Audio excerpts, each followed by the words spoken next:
All right, one of the many fun things we're finding out here that we like at training camp, Bob and Groz, are when we get guys together for impromptu roundtables. It just seems to be working. We had a great one, and it's podcasted with Claire Farnsworth of Seahawks.com and Mike Sando, who was in the groove from ESPN, their NFC West blogger, and he was talking about a bunch of things, and I brought up defense finally because everyone's talking about offense, and brought up Bobby Wagner and the battle of middle linebacker.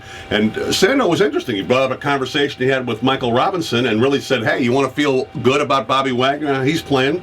Listen to this. Yeah, and Michael Robinson, a former San Francisco 49er and a former teammate of Patrick Willis, said he looks at Bobby Wagner and he's been calling him Baby Patrick Willis, which apparently drew the ire of a lot of 49er fans out there, so take that one. But too bad. Yeah, we're really broken up about that. But I that comparison, that first of all, that's a lofty comparison. Absolutely. I mean, those are words of high praise. And I think he was talking about physical, right? He wasn't saying he's not emotionally, he's not that player yet, but physically he looks like that. But you get compared to somebody of that caliber. Patrick Willis is one of the best linebackers in this league. So to have that as he kind of reminds me of this guy, is a compliment, and it could be a burden. But to hear that about the only battle that exists on the defensive side of the ball, right? Yeah, I mean, everything else is set. Everything else is set. You feel good about everything. You're curious about Bruce Irvin, what he'll do. But the only battle, I guess, would be Barrett Roode and Bobby Wagner. And you hear that and you feel like, all right, well, Bobby Wagner sounds like the guy. I'd say there are no battles on the defense.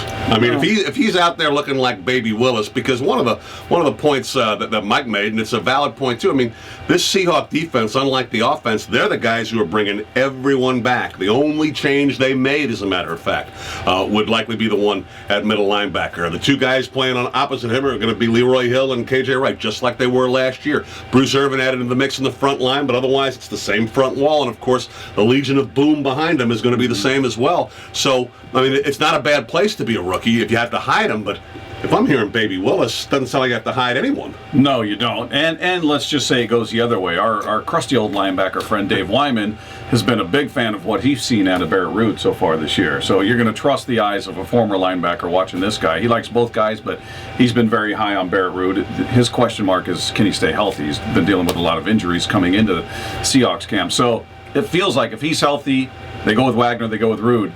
You kind of win either way. You don't really feel like you're taking a step back on any level with either one of them. Yeah, I think we're going to be talking about offense. I tried defense lovers, but it just doesn't seem to be any real big problems there.